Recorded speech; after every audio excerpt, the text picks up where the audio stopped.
So it's my pleasure to introduce Dr. Basko. He is a graduate of Michigan State University in 1971 with a DVM degree. He studied herbology in California with Hong-Yun Su, Subutu Dharmanda. I'm sorry if I'm butchering that name. Stephen Chang, Michael Tiara, Christopher Hobbs, Jake Fratkin, Ron Teagarden, and Henry C. Liu. While in the San Francisco area, Dr. Basko established a house call practice and worked in a human acupuncture clinic from 1980 to 1984. He was certified in acupuncture by IVAS in 1982. Dr. Basko is currently in holistic practice on Kauai, Hawaii. His modalities include dietary therapy, acupuncture, massage, laser therapy, TCM herbs, and local Hawaiian plants. Current interests are the study of medicinal plants of Hawaii, including invasive plants, biochemistry, and the biophysics of medicinal plants and medical mushrooms. So please let's welcome Dr. Basko.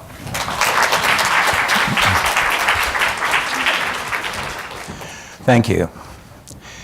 Well, thank you for being here. It's an honor to be here and share my information with you, and hopefully it might give you a different perspective on TCM. I mean, I've been studying TCM, seems like all my life, and I'm still learning. So if you don't understand everything, wait 30, 40 years and maybe you'll get it. Because it's not like two-dimensional. It's not even three-dimensional. It's actually multi-dimensional. And when you learn pieces of the dimensions, you might be able to put it all together. So skin problems are probably the most frustrating treatment for a holistic veterinarian, because many times people come to you because they've been to everybody else and they've done all the drugs and they get that it doesn't work or it doesn't cure. Maybe it works for a while. So we're going to go into the wild. But studying TCM might give you better perspective on, and this lecture actually was supposed to be 6 hours, so I cut it down to 3. So if it goes a little too fast, you have the notes, but you have a beginning. So it's not like a how-to and a what to do and which formula to use. It's more of how to organize symptoms in your patient so that you can look at the whole picture, not just the pustules or the rash, okay? There's more going on than that. So we're going to go into that. So, okay. Okay, that doesn't work. Let's see, let's go.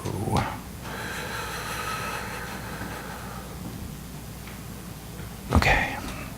So TCM, there's many things to consider. So a 15-minute office call is not going to do it. I recommend people to have a handout on your website or something a person can fill out, come an hour before and fill this out. About 20 questions about symptoms, diet, supplements, drugs that they used, so that you don't, so you have it ahead of time, and then you could evaluate and start processing what might you be doing. And there's a lot of things here that we'll mention, but maybe not in the depth that I would like, but we'll go as deep as we possibly can. So the easiest place to start with TCM, I think, is categorizing symptoms into deficiencies and excess.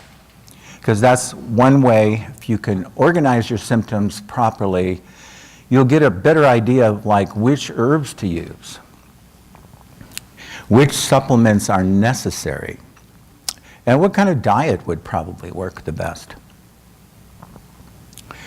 So there's all kinds of explanations of what excess is, and sometimes it gets pretty complicated. So I'm going to kind of break it down to simple, hopefully it's simple for you. So there's the environmental factors that living in, depends on where you live, you can have different environmental factors. It could be cold, could be damp, could be hot, could be wind, it could be all the combinations.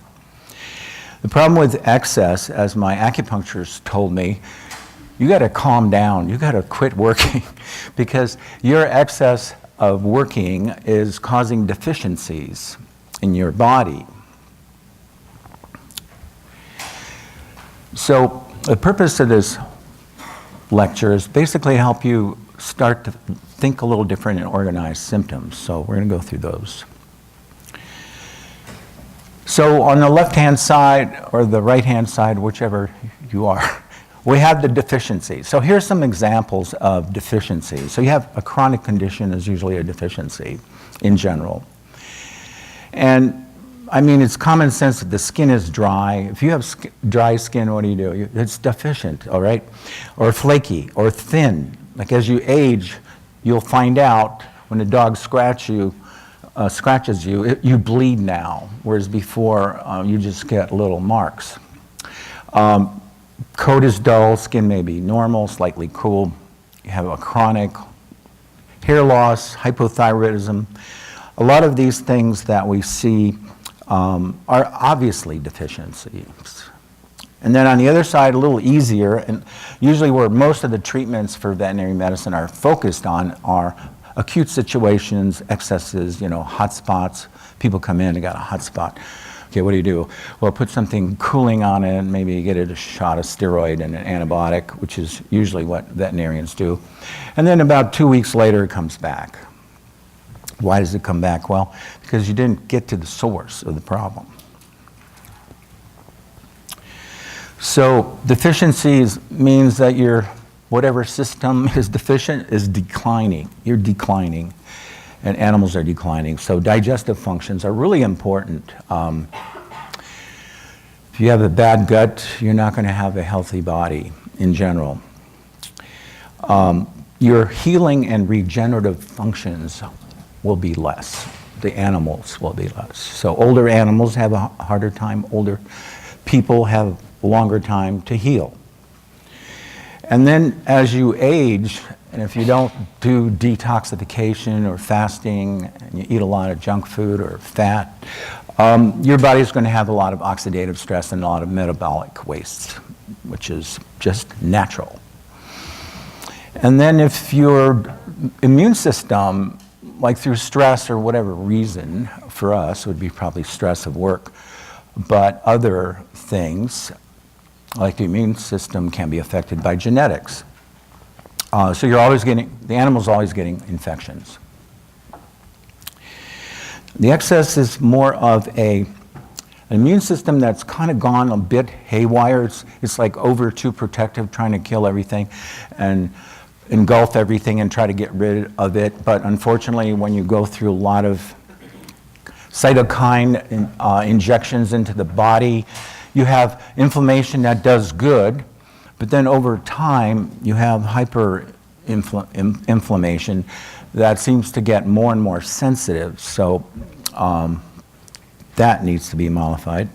So you have things like atopic dermatitis and allergies, which are the most frustrating things to treat. So if you don't want stress in your life, probably refer your skin problems, refer your emergencies. So acute microbial infections, mostly we got staph, maybe other things, but mostly staph and yeast. And so your first system against any of those invading substances, pathogenic microbes, is your innate immune system, which just reacts.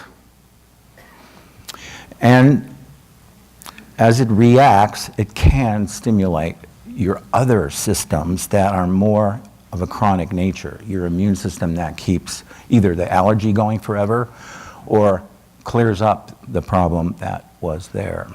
So yeah, chronic inflammation of any kind in the body will exhaust your yin, which includes a lot of organs. So here's just a kind of a sample of chronic conditions with signs of deficiency. And so usually people who have animals, they won't put together, like my dogs had diarrhea off and on for months. But they'll come in because the skin's dry or the skin is flaky. And so people don't notice as much about their animals. Some do more than others. But you have to like notice things. And that's why history taking is really important, and having them, the owners, give you a history written down because it makes them think and observe.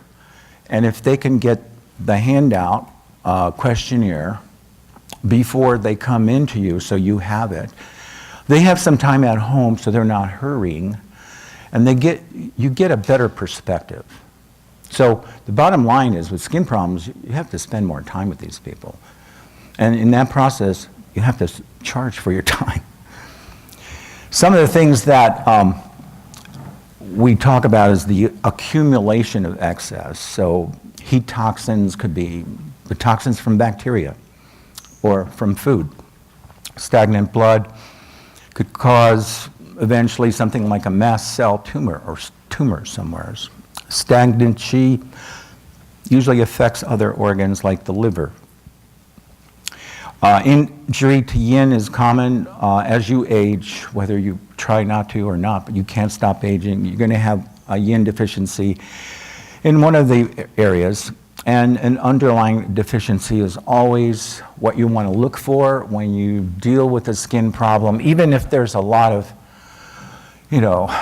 rashes and scratching, and so you want to suppress symptoms, which makes the people happy, but then they come back 2 or 3 weeks later because you're only suppressing symptoms and not working on what really caused this. Deficient yin conditions are some of these. Anemia, of course, Cushing's, diabetes, kidney deficiencies are really common with aging pets. So if you have an animal that's aging and it's already deficient, whether it's kidneys or heart, and you inject steroids or something that suppresses inflammation, you might be actually creating more of a deficiency of yin and other things. So you really have to think twice before you give them a shot. Other obvious things, but maybe not for everybody, is certain animals have certain personalities. So yin symptoms, you're going to have a timid, shy dog, maybe fearful of you. Whines, whimpers, instead of barking, low voice. Like a lot of people say, my cat's purr. He's not purring anymore. That's a sign of deficiency. Or my dog's bark now is piercing. It used to be a deep bark. So pulse, how many people are doing pulse diagnosis?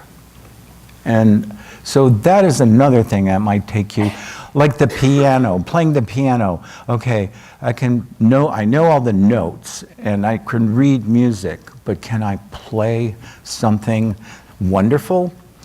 Might take a few years. I studied music for 20 years and probably should have spent more time, but you just have to feel pulses all the time. Normal pulses first. That's the way you learn. What's normal? What's abnormal? So, dog that enjoys being touched, smells sweet, will have dry, flaky skin. Dry eyes. A lot of dogs that come with dry, flaky skin will also have dry eye syndrome. So that's a yin deficiency problem. You can tell cold extremities in some of these older animals. And then the tongue. How many people look at the tongue? Now, that's another one of those, it could be this or it could be that. But the more tongues you look at that are normal, and you see a puppy that's like, 8 months old and it's got a pale pink tongue, that's not really a good sign to begin with. So you have to dive deeper. And why is this dog? Well, it's a lab. Well, maybe it's hypothyroid or something like that. It comes out in the tongue. So hypothyroidism, hypogonad. So all the spay clinics are neutering these animals when they're really young before all the hormones help them complete their body growth. And so you have basically abnormal pets coming to you, and so you have to take that in consideration. When was this animal spayed? Before or after it finished growing? Nutritional deficiencies. Well, how do you figure that one out? Well, that's a good one to look at. We're going to talk about the last part of this, the third hour. We'll talk about nutritional deficiencies and what to do about them. So just to kind of put it all in perspective, you have deficiency happening. And that's what I'm trying to stress is look for deficiency before you're attacking the excess, because sometimes your treatment to cool something down, whether you use herbs or steroids or antihistamines, you might be making the animal more deficient. So the symptoms go away, but then another problem comes up, and then you're treating that other problem, kidney failure or whatever, and then the skin problems come back. So deficiency of organ systems like kidneys is really common with older dogs. Blood anemia, immune system. So it's natural. If you age, you're going to have some kind of deficiency due to oxidative stress. We'll go into that a little more, oxidative stress. What is that? Well, it'll cause deficiency. Other deficiency is your genetics. So one of the questions you should ask, and a lot of times you won't get answers for, is do you know the parents of this dog and do they have the same problems, or what kind of problems do they have? Dietary nutritional deficiencies. People are feeding dried dog food. Pretty much you're going to have some kind of deficiency. And then we live in a chemical world, so we have all these chemicals everywhere. We can't get away. Even organic food has chemicals. So we have to take that in consideration. We live in a chemical world. What are you going to do about it? Some dogs will have fleas, and you'll have in the same family. The other dogs don't have fleas. Why is that?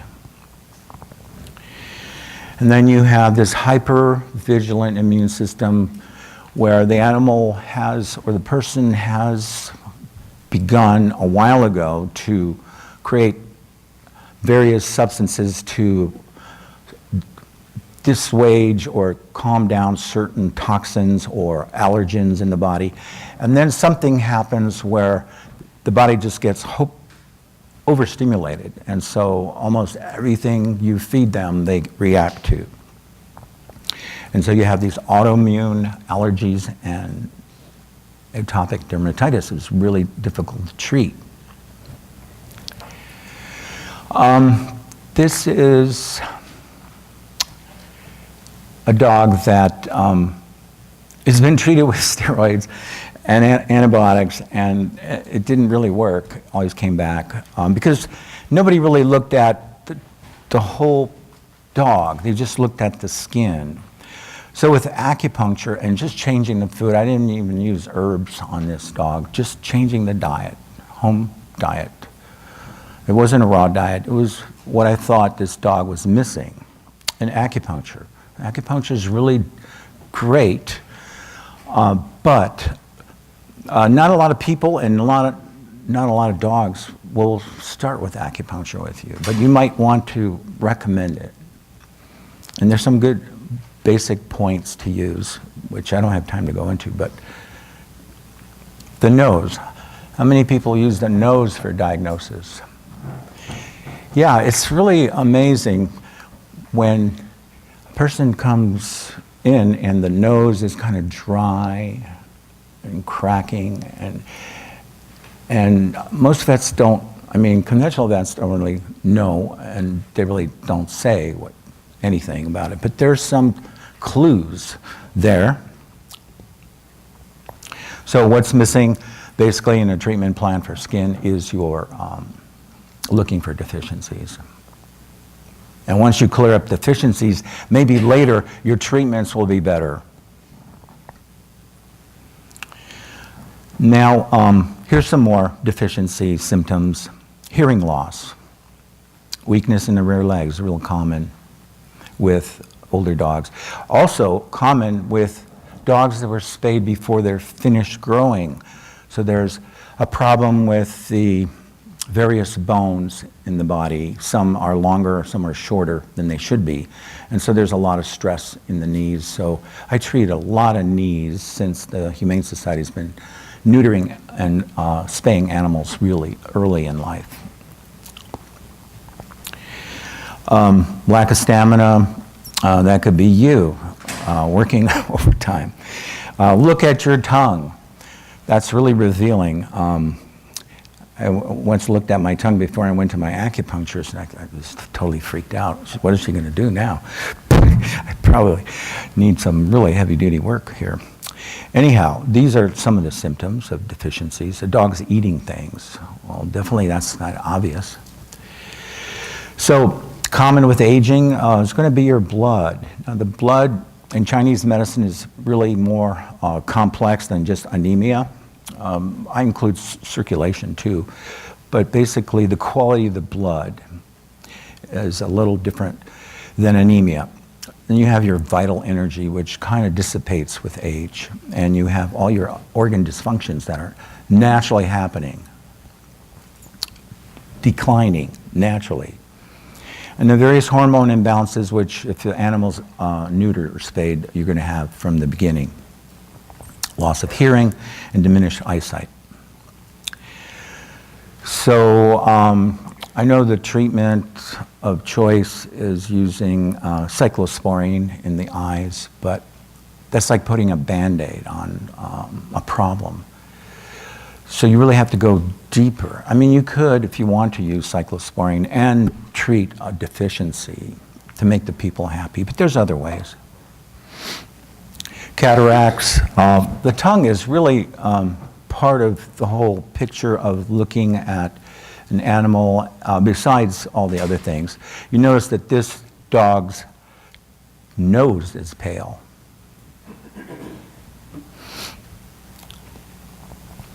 Here's Studley.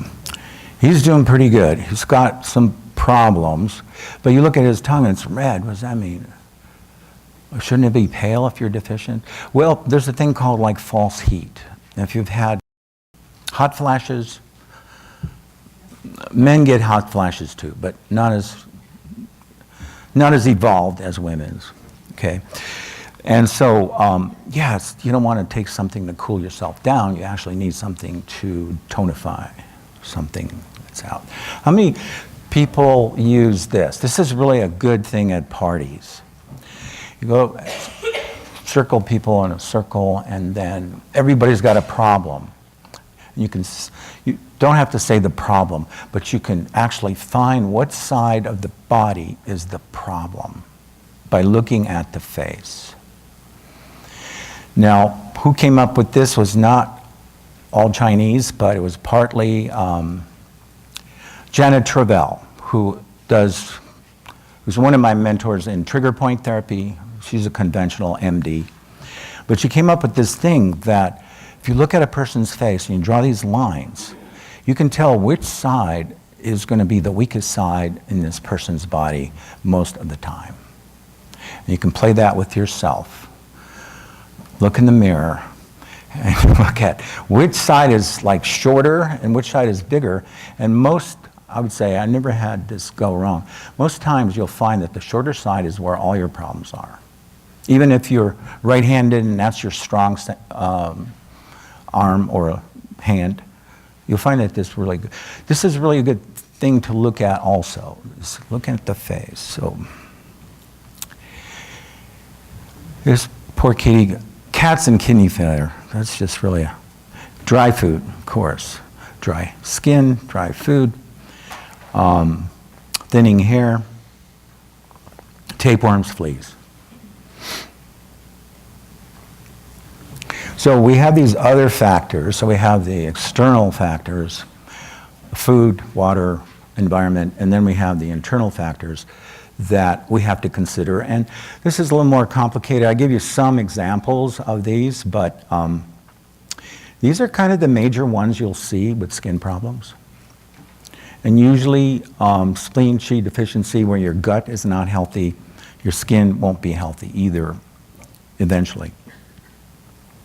So what do we need to do? Well, we need to increase the immune system activity, the Wei Qi. How do you do that? Well, there's many ways to increase the Wei Qi in your body, but especially in the skin. How do you do that?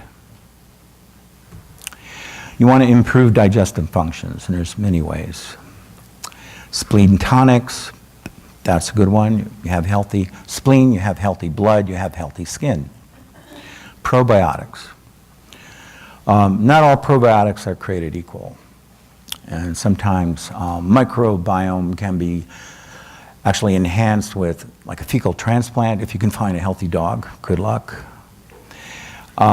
Nutrition, prebiotic foods. So much focus is on meat and raw diets, but not a lot of focus on starches, prebiotic starches that are necessary to feed the microbiome, which breaks it down into nutrients for the body and makes nutrients for the epithelial cells of the colon and other parts. So without starches, oh yeah, we want to do no grains. You still need a starch, a prebiotic starch, not a complex, a complex starch, not a simple sugar, white rice. That doesn't count. You want to correct deficiencies, improve detoxification. So detoxification is an hour by itself to talk about, but we'll mention some of that. So antioxidants, liver support. That could be simpler than fasting a dog on vegetables for 2 days. Topical baths and rinses. The most resistant part for people is giving their dogs baths and rinses. And then you want to do something to mollify the inflammation, but you don't want to suppress too much. So how can you do that? So I'm just going to review this because sometimes you think you know everything, which it's not me, but you get to a certain level and then you got to review, and so the latest stuff might be different than what you got in vet school. So there's the innate immune system that you're born with. So that's why I ask, did your dog's parents, the mom especially, did she have skin problems? So a lot of and you look in your own life, like the problems you have now and the problems your parents had. And that's kind of an indication what your weaknesses could be or your deficiencies. So it's non-specific, so it just reacts to everything.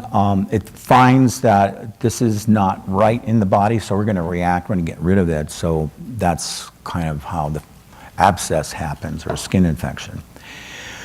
But if this goes on for a while, or if it's really intense, this triggers another system that's really complicated. And I think I sent on the CAVM and the VBMA list a video to look at. And that kind of helps you visualize the adapted or the acquired immune system, which is like the cellular, the humoral. What does that mean? Well, one does antibodies, the other one phagocytizes everything. And they work together. So skin conditions arising from excess, which is where most veterinarians focus on, infections, pyoderma, heat toxins, and that is part of your innate immune system. So if you use too many steroids, you're going to mollify the effects of your own natural immune system.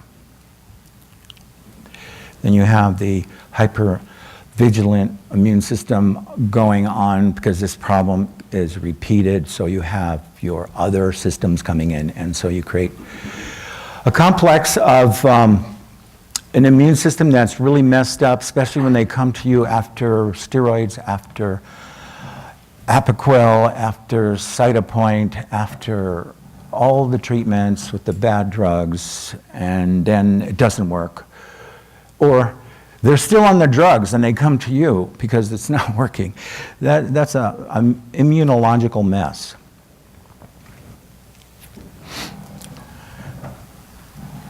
So there's a lot of controversy on vaccinations, but if you do a lot of consults from second opinions, you'll see that a lot of times these skin problems appear maybe weeks or a couple months after multiple vaccinations.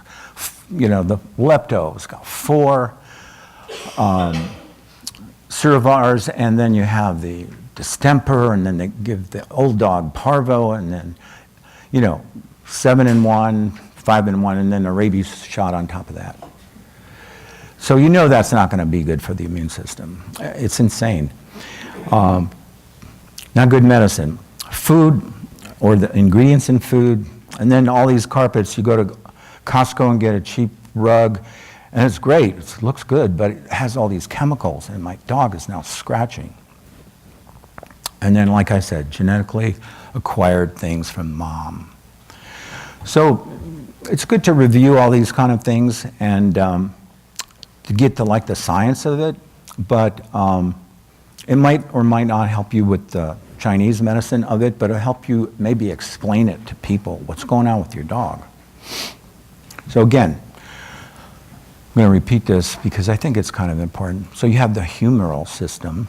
So you have these B cells. They secrete all these antibodies that circulate in the blood. And then that communicates to the macrophages. That tells them like what to attack. And that is, the humoral system works on the extracellular parts, not in the cell, but outside the cell, okay, and all that. So the cellular system is, so you have activated cells, and they're looking for things to attack, okay?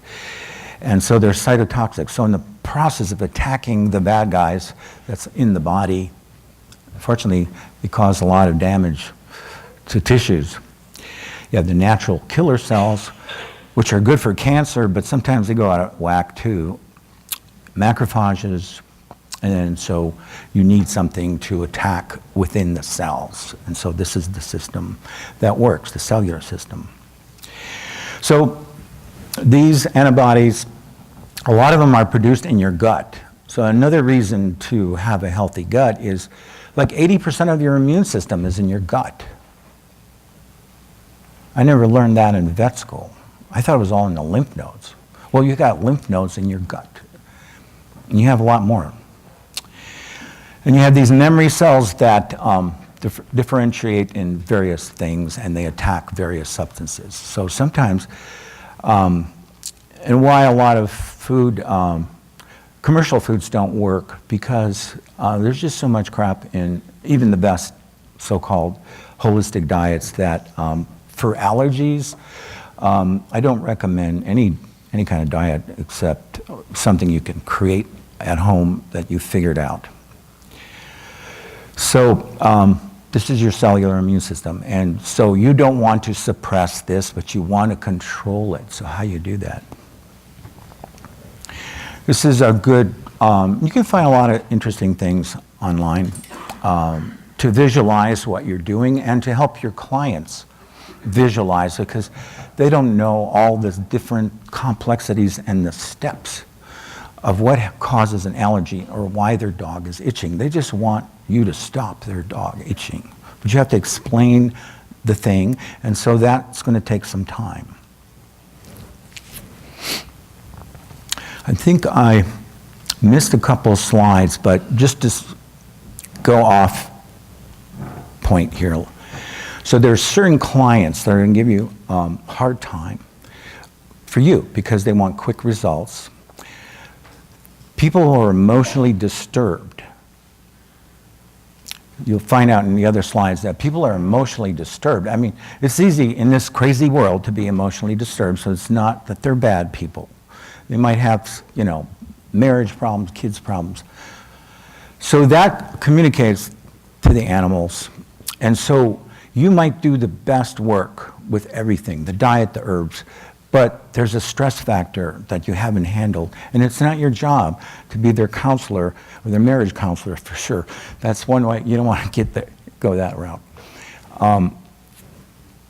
The other thing is that people have been to many vets, so they're, you know, they go to one vet, then they go to another vet, and go to a third vet, and then they come to you. So you have to beware of those kind of people.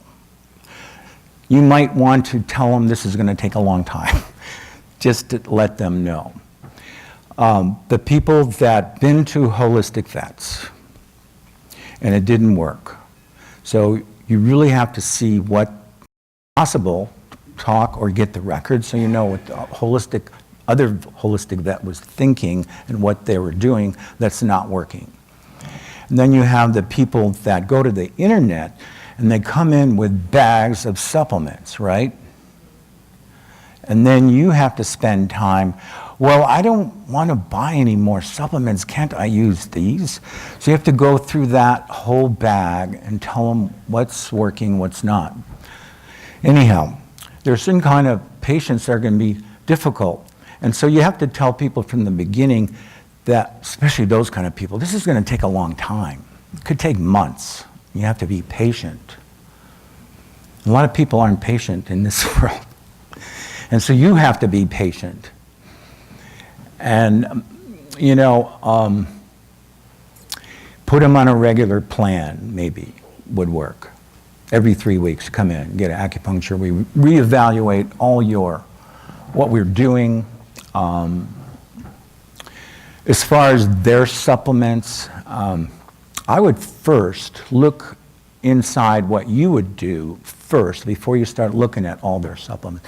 And after your diagnosis, then you can have a better idea of looking at their stuff. But sometimes I tell people, you know, you should take this and don't give that to your dog. A lot of people will give their dogs supplements, but they won't take supplements themselves. So anyhow, this is the helper cells. So these cells are the ones that mediate all these cytokine reactions. So cytokines, we think, oh, inflammatory things, and we got to get rid of them. But cytokines also do communication with other cells. So they're used as something to attack things and get rid of, kill things. And then they also are used to communicate, like there's cancer in here. We want to get these other cells attacking the cancer. So it's really complex, and it's a good thing to review if you're so inclined. So other things that are interesting, and so I keep doing this so you can maybe get a feel for it. These acute conditions of excess, you know, chewing, licking, rapid onset. He was doing fine until after we got vaccinated. Very common. The problem with veterinarians who do over-vaccinate is they don't either get it or they don't want to get it. That something could happen months later.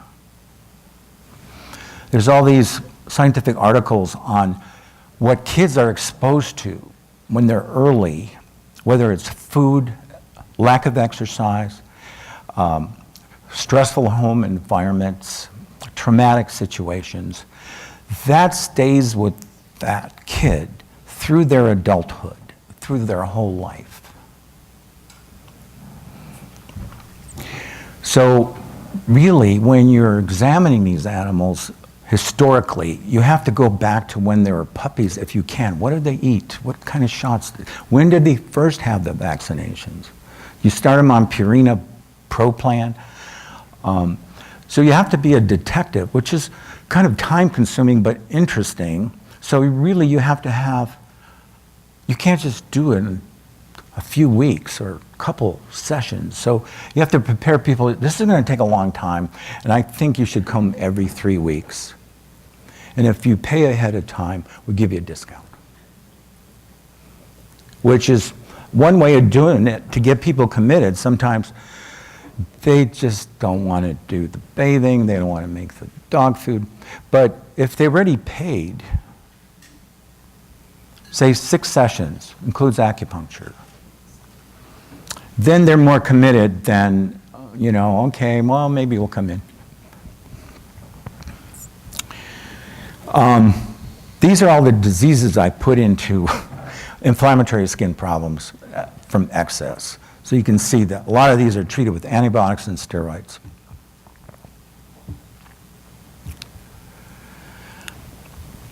Antibiotics and steroids are probably the worst thing for your gut microbiome, which is where most of your immune system is. And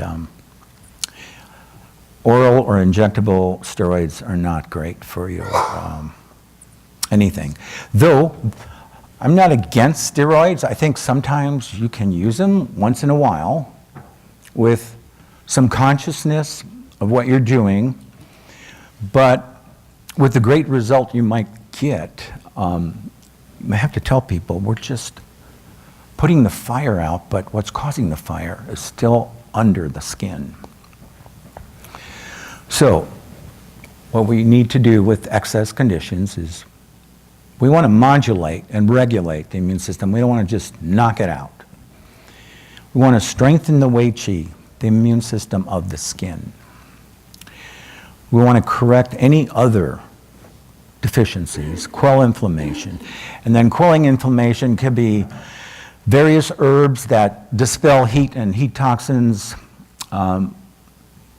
Chinese terminology, sometimes queer for some people, especially conventional veterinarians. You don't want to tell a conventional veterinarian, this dog's got invading pernicious pathogens.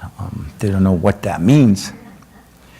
So antibiotics, cold herbs, TCM formulas, all these things are probably necessary at certain points in the process of the skin problem, which actually is deeper than that.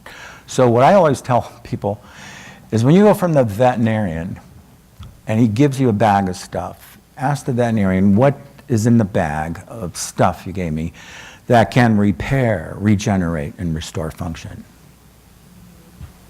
That's actually a good thing to think about when you are preparing something for the client. What am I giving them that can regenerate, repair, and restore function? Diagnostic testing is really great.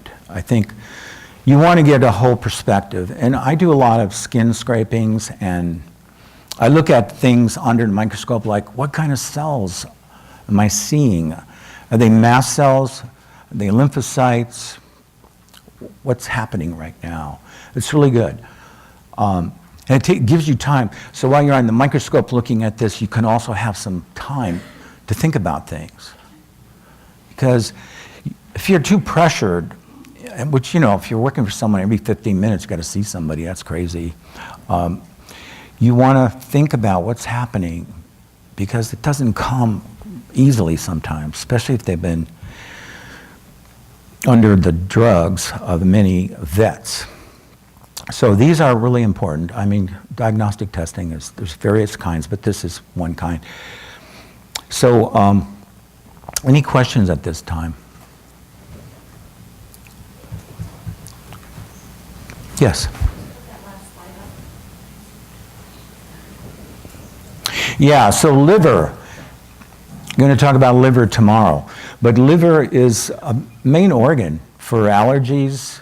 I mean, when I had allergies, so growing up in Michigan, hay fever, summers, spring was hell. Go to California, no allergies for 1 year, and then all of them came back. So I go to this acupuncturist, and he says, you know, your problem is your anger with your father. I thought that was totally ridiculous. He says your liver's out of balance. You have stagnant qi in your liver, and it's causing all this wind to rise. What the hell does that mean? Well, it's really good. One of the things, if you don't get anything out of this lecture, go and get acupuncture all the time. This year, I decided to do it every 2 weeks. Last year, it was like sessions, 10 sessions, and I stopped. But if you go to different ones that you like, you start learning about your body, and then you learn more TCM. It's like you get worked on and you learn TCM, which is great.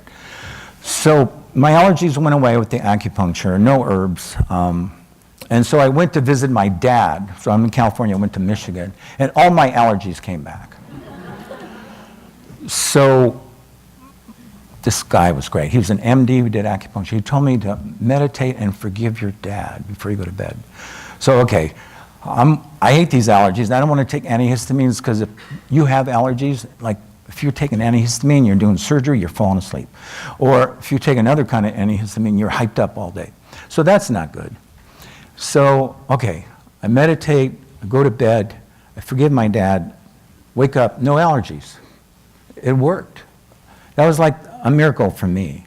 I mean, it sounds airy-fairy, but I don't know. This, like I said, TCM is multidimensional, and there's many areas for you to study, and you might not want to do them all. Also, taking the blood. You ever look at the blood? Sometimes it looks like black blood. And you poke yourself and, wow, I got really bright red blood. Hopefully I'm good.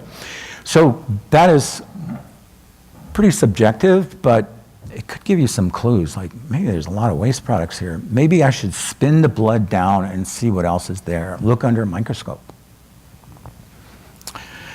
I like the microscope because, one, you can know more about the animal, whether it's a slide or a blood smear.